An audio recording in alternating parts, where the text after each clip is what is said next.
दोस्तों, ज्ञानवापी, ताजमहल और कुतुब मीनार के बाद अब अजमेर शरीफ दरगाह के मंदिर होने का दावा किया गया है। उनका यह दावा है कि हजरत ख्वाजा गरीब नवाज दरगाह एक शिव मंदिर था। अजमेर शरीफ तीर्थ क्षेत्र है जहां ख्वाजा मोइनुद्दीन चिश्ती रहमतुल्लाही ताला अलैह की दरगाह है। लोग यहां आकर मुरादें मांगते हैं और मन्नत पूरी होने पर ख्वाजा मोइनुद्दीन चिश्ती रहमतुल्लाही ताला अलैह की दरगाह में चढ़ावे चढ़ाते हैं। हजरत मोइनुद्दीन चिश्ती रहमतुल्लाही ताला अलैह अल्लाह के एक ऐसे वली है जिनकी मज़ार शरीफ पर धर्म और मजहब का कोई भी बंधन नहीं है। यानी कि आपकी मज़ार शरीफ पर सिर्फ मुसलमान ही नहीं जाते हैं, बल्कि हिंदू से लेकर हर धर्म और मजहब के लोग आपकी मज़ार शरीफ पर हाजिरी देने के लिए पहुंचते हैं और अपनी अपनी मुरादें पूरी करते हैं। दोस्तों, जैसा कि आप सभी को मालूम है कि हजरत ख्वाजा गरीब नवाज रहमतुल्लाही ताला अलैह की दरगाह अजमेर शरीफ में मौजूद है। आपकी मज़ार शरीफ अजमेर में तकरीबन 800 सालों से मौजूद है, लेकिन आजकल कुछ लोगों की वजह से ऐसी बातें फैलाई जा रही हैं जिनमें यह दावा किया जा रहा है कि अजमेर शरीफ दरगाह की उस जगह पर सबसे पहले महादेव या शिव का मंदिर था। यानी कि मंदिर को तोड़कर इस दरगाह को बनाया गया है। और इस बात का सिर्फ दावा ही नहीं किया जा रहा है, बल्कि अजमेर शरीफ की दरगाह को लेकर एक याचिका भी दायर की गई है, जिसमें यह कहा गया है कि जिस जगह पर आज ख्वाजा गरीब नवाज की दरगाह है, उस जगह पर पहले महादेव का मंदिर हुआ करता था। और यही नहीं, जिस जगह पर आज मज़ार शरीफ मौजूद है, उस जगह पर भगवान का गर्भगृह था। यानी कि उस जगह पर शिवलिंग मौजूद है। इसलिए इस जगह की ASI से जांच करवाई जाए और फिर इस अतिक्रमण को हटाया जाए और आखिर में इस दरगाह को मंदिर घोषित करके हमें पूजा पाठ करने का अधिकार दिया जाए, ऐसा इस याचिका में दावा किया गया है। दोस्तों, आज की इस वीडियो में हम आपको अजमेर दरगाह की पूरी हिस्ट्री बताने वाले हैं। यानी कि हजरत ख्वाजा गरीब नवाज की दरगाह को अजमेर में कब और किसने बनाया था, किस जगह पर बनाया था, और आपकी असल मज़ार शरीफ किस जगह पर मौजूद है। और साथ ही साथ आपको ये भी बताने वाले हैं कि क्या सच में इस दरगाह शरीफ को किसी मंदिर को तोड़कर बनाया गया है। हकीकत जानकर यकीनन आपके भी होश उड़ जाएंगे। इसलिए आज का यह वीडियो आप सभी के लिए बहुत ही जरूरी है। आप चाहे हिंदू हो या मुसलमान, आप इस वीडियो को आखिर तक जरूर देखें। सबसे पहले तो हम आपको हजरत मोइनुद्दीन चिश्ती रहमतुल्लाही ताला अलैह की दरगाह के बारे में बताते हैं।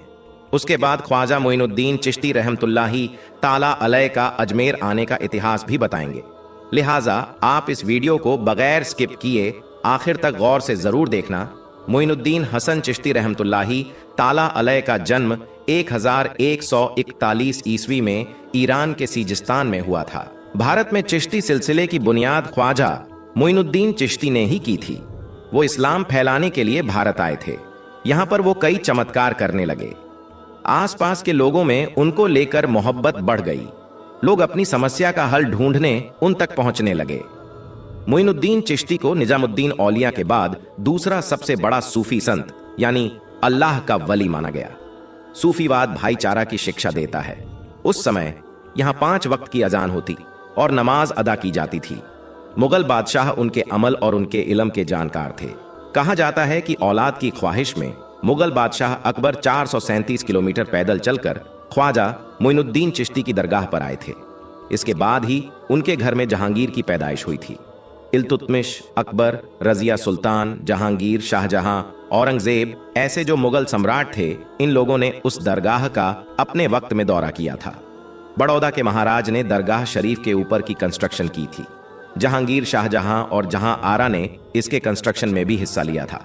दोस्तों, अब हम आपको थोड़ा पीछे ले चलते हैं और आपको ये बताते हैं कि जब हजरत ख्वाजा गरीब नवाज भारत आए थे तो उस वक्त अजमेर का माहौल कैसा था। दोस्तों, 6 रजब 633 हिजरी को ईशा की नमाज पढ़ने के बाद हजरत ख्वाजा गरीब नवाज अपने हुजरे में दाखिल हुए और फिर अंदर से दरवाजा बंद कर लिया और अपने सारे खादिमों को अंदर आने से मना कर दिया।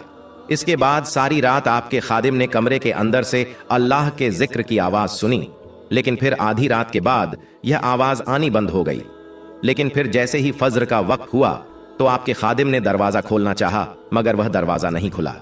आखिरकार फिर हुजरे के दरवाजे को तोड़ा गया। इसके बाद आपके मुरीद ने अंदर जाकर देखा तो सबकी आंखों से आंसू निकल आए, क्योंकि उन्होंने देखा कि हजरत ख्वाजा गरीब नवाज का विसाल हो चुका है। यानी कि आप इस दुनिया से रुखसत हो चुके हैं।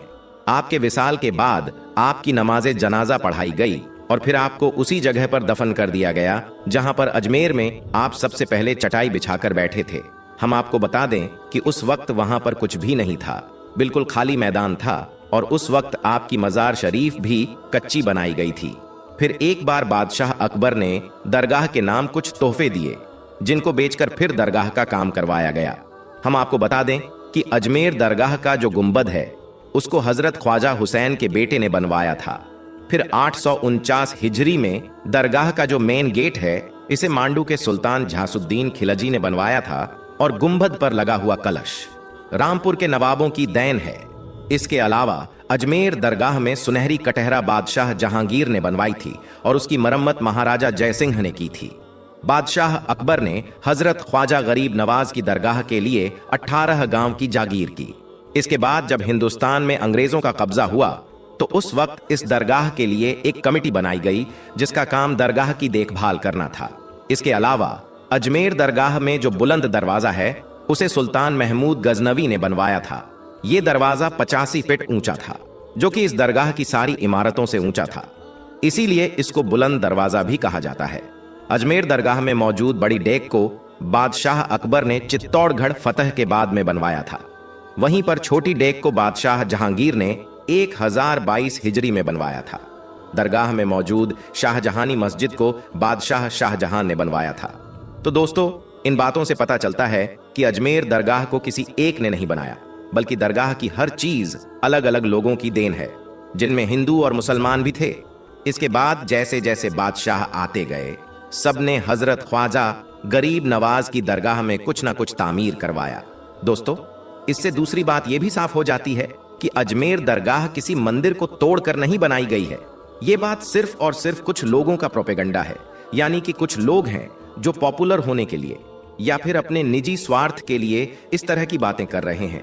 मगर याद रखें, इन बातों में कहीं पर भी कोई सच्चाई नहीं है। यह बात बिल्कुल झूठ है कि अजमेर दरगाह किसी मंदिर को तोड़कर बनाई गई है।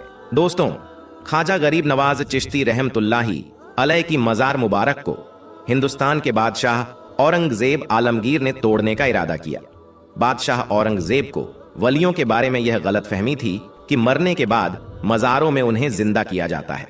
अपनी इसी वहम को दूर करने के लिए बादशाह औरंगजेब ने एक दिन गरीब नवाज की जियारत करने के लिए अजमेर शरीफ पहुंचे और जब अजमेर शरीफ पहुंचे तो अजमेर पहुंचकर औरंगजेब ने अपने काजी से कहा कि चलो मान लेता हूं कि गरीब नवाज अल्लाह के वली है, मगर मैं तभी मानूंगा जब मैं उनको सलाम पेश करूंगा और मुझे सलाम का जवाब मिलेगा। अगर मुझे सलाम का जवाब नहीं मिला तो मैं मजार शरीफ को तोड़ दूंगा। औरंगजेब आलमगीर जब मजार पर पहुंचे तो वहां पर उन्हें एक अदना सा शख्स बैठा हुआ दिखाई दिया।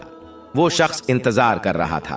बादशाह औरंगजेब ने उस शख्स से पूछा कि क्या मामला है, तुम यहां पर क्यों बैठे हो और तुम परेशान क्यों लग रहे हो? तो उस शख्स ने बादशाह औरंगजेब से फरमाया, हजरत, मैं आंख से नाबीना हूं, यानी मैं अंधा हूं, और काफी वक्त से ख्वाजा गरीब नवाज रहमतुल्लाही अलैह से दुआ कर रहा हूं कि मेरी आंखों की रोशनी मुझे वापस मिल जाए, लेकिन कोई फायदा नहीं होता।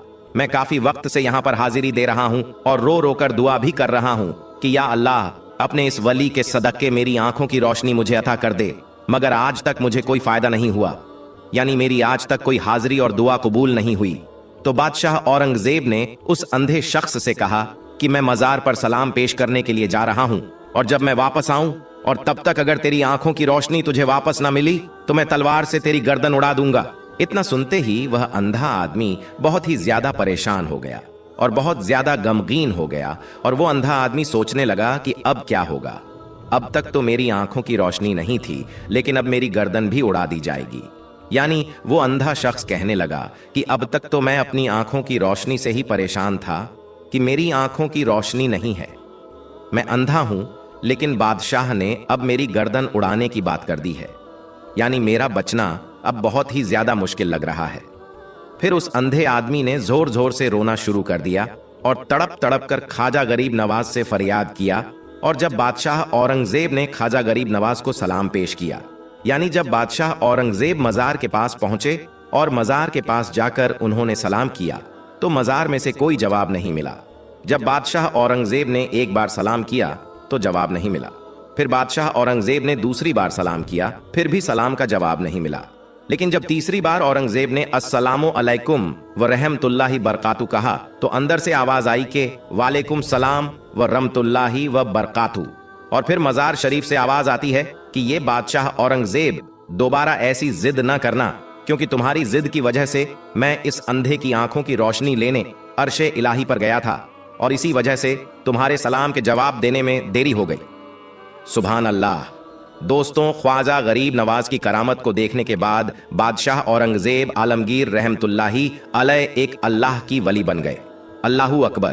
तो मेरे दोस्तों, ये शान होती है अल्लाह के वलियों की। ये वाकया होना था कि बादशाह औरंगजेब रहमतुल्लाही अलैह एक बहुत ही बड़े अल्लाह के वली बन गए, जिन्होंने एक किताब भी लिखी है, फतावा ए आलमगिरी। बड़े बड़े मसाइल इसी किताब से हल होते हैं। मेरे दोस्तों, जब ख्वाजा गरीब नवाज रहमतुल्लाही अलैह अजमेर शरीफ पहुंचे तो उस वक्त एक मंदिर था जो अजमेर का सबसे बड़ा मंदिर था, और यह मंदिर सिर्फ राजा और रानियों की इबादत के लिए खास था। और उस मंदिर के साथ ही एक तालाब भी था, जिसको हम और आप अना सागर के नाम से जानते हैं और पहचानते हैं। हिंदू इस तालाब के पानी को बहुत ही ज्यादा पवित्र यानी पाक साफ मानते थे। उनका मानना था कि जो भी इस तालाब में नहा लेगा उसके सारे गुनाह झड़ जाएंगे। कहते हैं कि इस मंदिर में रात को इतने चिराग जलते थे कि हर रात 3.5 मन तेल उन चिरागों में इस्तेमाल होते थे। अगल बगल के कई देहाती इलाके मंदिर के नाम थे, यानी उन देहात की आमदनी मंदिर पर खर्च होती थी। उस मंदिर में हजारों लोग रहते थे, जिनका काम आने वालों की सेवा और देखभाल करना था कि कौन सा खुदा बेटा देता है, कौन सा देवता सेहत और तंदुरुस्ती का मालिक है, और किस मूर्ति की पूजा से दौलत की बारिश होती है। हजरत ख्वाजा गरीब नवाज रहमतुल्लाही अलैह उस मंदिर के पास चले गए और अना सागर से कुछ दूरी पर चटाई बिछाकर अपने मुरीदों के साथ बैठ गए, और उसी वक्त असर का वक्त हो गया। लिहाजा आप रहमतुल्लाही अलैह ने हजरत कुतुबुद्दीन बख्तियार काकी रहमतुल्लाही अलैह से अजान देने को कहा। कुफ्र व शिर्क के गढ़ अजमेर में अल्लाह की वहदानियत और मोहम्मद सल्लल्लाहु अलैहि वसल्लम की रिसालत का यह पहला ऐलान था। वो लोग इस्लाम को नहीं जानते थे कि इस्लाम क्या है। चुनाचे अजान की आवाज सुनकर वह हैरान हो गए और अपने घर से निकल आए। सब मुसाफिरों ने अना सागर के पानी से वजू किया और नमाज पढ़ना शुरू किया। सब हिंदू हैरान रह गए कि सब भगवान तो अंदर हैं, तो फिर ये लोग किस भगवान को पुकार रहे हैं। जब शाम हो गई तो फिर ये लोग किस भगवान को पुकार रहे हैं। जब शाम हुई तो राजा के ऊंट जो दिन में चरने के लिए गए हुए थे अपने चरवाहों के साथ वापस आने लगे। इत्तफाक से जहां ख्वाजा गरीब नवाज रहमतुल्लाही अलैह अपने साथियों के साथ बैठे हुए थे, वो जगह राजा के ऊंटों के बैठने की जगह थी। चरवाहों ने ख्वाजा गरीब नवाज रहमतुल्लाही अलैह से कहा, उठो बाबा, ऊंटों के बैठने की जगह खाली करो। आप रहमतुल्लाही अलैह ने फरमाया, इतना बड़ा मैदान पड़ा है, ऊंट तो कहीं भी बैठ सकते हैं, क्यों मुसाफिरों को तंग करते हो। लेकिन वह ना माने और जिद कर रहे हैं कि ऊंट इसी जगह पर बैठेंगे। आखिर उन्होंने बहुत बदतमीजी से कहा, यह राजा के ऊंटों के बैठने की जगह है और इधर राजा के ऊंट ही बैठेंगे, तुम लोग कहीं और डेरा लगाओ। आखिर आप रहमतुल्लाह ने उठते हुए हजरत कुतुबुद्दीन बख्तियार काकी रहमतुल्लाह से फरमाया, उठो कुतुबुद्दीन ये कह रहे हैं कि ऊंटों के बैठने की जगह है, तो चलो ऊंट ही बैठे रहेंगे। ये कहकर आप रहमतुल्लाही अलैह ने अपने साथियों के साथ वहां से उठ गए। अगली सुबह जब ऊंटों को चराने का वक्त आया और उनको चराने के लिए जाने लगे तो चरवाहों ने ऊंटों को उठाना चाहा, लेकिन पता नहीं ऊंट तो उठने के काबिल ही नहीं थे। उन्होंने ऊंट को मार मार कर जबरदस्ती उठाना चाहा, लेकिन वो बैठे ही रहे। चरवाहे बहुत ज्यादा परेशान थे कि जो ऊंट उनके एक इशारे पर उठ जाते थे, आज क्या हो गया है, क्यों नहीं उठ पा रहे हैं। आखिर उन्हें याद आया कि कल उस मुसाफिर फकीर ने कहा था कि चलो ऊंट ही बैठे रहेंगे। लोग इकट्ठा होना शुरू हो गए। कोई कह रहा था कि फकीर कोई काबिल जादूगर है, और किसी ने कहा कि वो कोई भगवान का अवतार है। धीरे धीरे बात राजा तक पहुंच गई कि एक मुसाफिर फकीर ने राजा के ऊंटों पर जादू कर दिया है। राजा ने ख्वाजा गरीब नवाज रहमतुल्लाह को पैगाम भेजा कि तुम कैसे फकीर हो जो बेजबानों को बांध कर रखते हो, ये बेचारे भूख प्यास से मर जाएंगे, इसलिए मेहरबानी करके अपना जादू वापस ले लो। आप रहमतुल्लाही अलैह ने फरमाया, हम मुसलमान हैं और मुसलमान बद्दुआ नहीं करते, ना ही जादू करते हैं। जाओ कहो, जिसके हुक्म से बैठे थे उसी के हुक्म से उठ खड़े हो जाओ। अब जो जाकर उठाया तो ऊंट फौरन उठ गए और हिंदुओं की दिलचस्पी उन मुसाफिरों में बढ़ने लगी। 5 वक्त आजान होती और नमाज की अदायगी की जाती। आखिर राजा तक यह बात पहुंच गई कि कुछ फकीर आए हैं जो मुसलमान हैं, 5 वक्त आजान देते हैं और हमारे पवित्र तालाब को हाथ मुंह धोकर भ्रष्ट करते हैं, यानी कि नापाक कर देते हैं, और तो और हमारे धर्म के खिलाफ बातें करते हैं। कहते हैं कि मूर्तियां पूजने के काबिल नहीं है, ये तो सिर्फ पत्थर है, इसलिए इन्हें यहां से उठाया जाना चाहिए। राजा ने फकीरों को पैगाम भिजवाया कि तुम लोग मांस गोश्त खाते हो, हमारे धर्म के खिलाफ बोलते हो, और तो और हमारे पाक तालाब को अपने हाथ डालकर नापाक करते हो, जो हम बर्दाश्त नहीं कर सकते, इसलिए तुम लोग यहां से चले जाओ। आप रहमतुल्लाही अलैह ने फरमाया कि और भी तो इतनी दुनिया आती है, हमारे पानी पी लेने से कौन सी कमी आ जाएगी। लेकिन वो कहने लगे, वह सब हमारे अपने धर्म के लोग हैं और तुम दूसरे धर्म के हो। आइंदा तुम लोगों ने तालाब को नापाक किया तो हम बर्दाश्त नहीं करेंगे। आप रहमतुल्लाही अलैह ने हजरत कुतुबुद्दीन बख्तियार काकी रहमतुल्लाही अलैह से फरमाया, कुतुबुद्दीन, शायद ये लोग आइंदा हमारे पानी पी लेने पर कोई लड़ाई झगड़ा करेंगे। जाओ एक मशकिजा पानी ले आओ, ताकि जरूरत के वक्त कुछ तो पानी मौजूद हो। लिहाजा हजरत कुतुबुद्दीन बख्तियार काकिर रहमतुल्लाही अलैह ने उनसे फरमाया कि चलो हम मशकिजा भर लेते हैं। वो इस शर्त पर मान गए कि तुम्हारा जिस्म पानी से छूना नहीं चाहिए। हजरत कुतुबुद्दीन बख्तियार काकी रहमतुल्लाही अलैह तालाब की सीढ़ियों पर जाकर बैठे और मशकिजा पानी में डुबो दिया। जब वो भर गया तो हजरत कुद्दूस मोहम्मद ने वो मशकिजा ऊपर खींचा, लेकिन जू ही मशकिजा पानी से बाहर निकाला, अन्ना सागर का पानी सूख चुका था। ऐसा लग रहा था कि अन्ना सागर का सारा पानी मशकिजा में बंद हो गया था। अन्ना सागर का सूखना था कि पूरे अजमेर में कोहराम मच गया और वो रो रहे थे कि जो हम गुनाहों की गटरियां लाते हैं और अन्ना सागर में घुस करके उनसे छुटकारा पा लेते हैं, अब हम गुनाहों का बोझ लिए किधर जाएंगे। सारे इलाके में खबर फैल गई कि मुसाफिर फकीर ने जादू के जोर से अन्ना सागर को सूखा दिया है। राजा ने जब यह सुना तो वो बहुत परेशान हो गया। उसने अपने वजीरों को बुलाया। सबने यही कहा कि फकीर या तो जादूगर है या फिर वाकई में कोई कामिल फकीर है। साथ ही वो परेशान हुए कि अजमेर की रौनक तो थी ही अन्ना सागर के दम से, इसी की वजह से तो लोग दूर दूर से अजमेर आते थे और अपना ईमान ताज़ा करके लौटते थे। अन्ना सागर के सूख जाने से हिंदू धर्म की प्रचार को बहुत बड़ा धक्का लगा था और ये बहुत ही हैरान करने वाली बात थी। आखिर तय किया गया कि फकीर से बात किया जाए। आखिर वो चाहता क्या है? अगर उसकी कोई ज़रूरत खाने पीने की चीज़ है तो हम मान लेंगे, या फिर सब मर्द औरतें और बच्चे जाकर फकीर को मनाएंगे कि लोगों को परेशानी से बचा लीजिए और हम पर रहम कीजिए। हम पाप का बोझ उठाएं, किधर जाएं और कैसे सुकून पाए। यह काम ज्यादा आसान था। लिहाजा सारे लोग बाबा साहब रहमतुल्लाही अलैह के पास आए और बोले, बाबा तुम भी वजू कर लिया करना, लेकिन भगवान के वास्ते हमारा अन्ना सागर हमें लौटा दो। आप रहमतुल्लाही ये अलैह ने हजरत कुतुबुद्दीन बख्तियार काकी रहमतुल्लाही अलैह से फरमाया, जाओ कुतुबुद्दीन मशकिजा वापस तालाब में डाल दो। जूं ही मशकिजा तालाब में उलटा गया, अन्ना सागर किनारों तक उछल आया। उस पानी ने कई दिलों को धो डाला। हिंदू की अपनी तारीखी किताबों में भी हिंदू इतिहासकार इस बात को मानते हैं कि उस शाम 32,000 हिंदू कलमा पढ़कर मुसलमान हुए थे। उन हिंदुओं के मुसलमान हो जाने से हिंदू पंडितों और आम हिंदुओं में भी गमो गुस्सा का तूफान उठ खड़ा हुआ था और वो सोच में पड़ गए थे कि फकीर अगर कुछ दिन और इधर रुक गया तो देवी देवताओं का तो नाम लेने वाला भी कोई नहीं होगा। लिहाजा लोगों ने राजा को मजबूर किया कि जल्द से जल्द कुछ किया जाए। राजा ने मंदिर के बड़े पंडित रामदेव को बुलाया और उसे बाबा साहब रहमतुल्लाही अलैह से मुकाबला करके जल्द से जल्द उन्हें हराने को कहा और अजमेर से बाहर निकाल देने का हुक्म दिया। रामदेव अपने वक्त का माना हुआ पंडित था, जिसके इल्मी काबिलियत की दूर दूर तक धूम मची हुई थी। उसने राजा को यकीन दिलाया कि जल्द ही राजा को कोई अच्छी खबर सुनाएगा। रामदेव बाबा साहब रहमतुल्लाही अलैह के पास आया और उल्टे सीधे सवालात करने शुरू कर दिए। बाबा साहब रहमतुल्लाही अलैह चुप रहे। जब रामदेव ने हद से बढ़कर शोर मचाना शुरू किया तो बाबा साहब रहमतुल्लाह ने उसकी तरफ आंख उठाई और मुस्कुराकर फरमाया, रामदेव तू शोर मचा रहा है और मैं तेरे माथे पर ईमान का नूर चमकता देख रहा हूं। इस निगाह और इस लहजे में न जाने क्या जादू था कि रामदेव कदमों में गिर गया और रोते हुए बोला, बाबा जिस धर्म के तुम हो उसी धर्म में मुझे भी शामिल कर लो।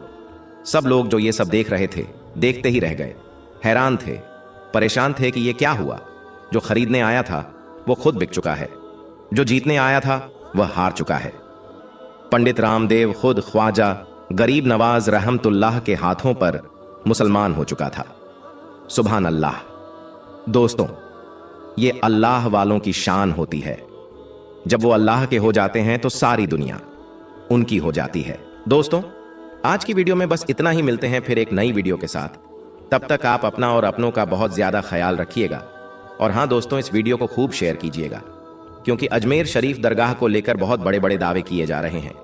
इसलिए हर मुसलमान की यह जिम्मेदारी है कि इस वीडियो को जितना हो सके उतना ज्यादा शेयर करें, ताकि सही मालूमात हमारे मुसलमान भाइयों तक पहुंच सके और जो कोई भी पूछे उसे सही सही जवाब दे सके। इसलिए इस वीडियो को बहुत ज्यादा शेयर करें। मिलते हैं फिर एक नई वीडियो के साथ। तब तक के लिए अल्लाह हाफिज।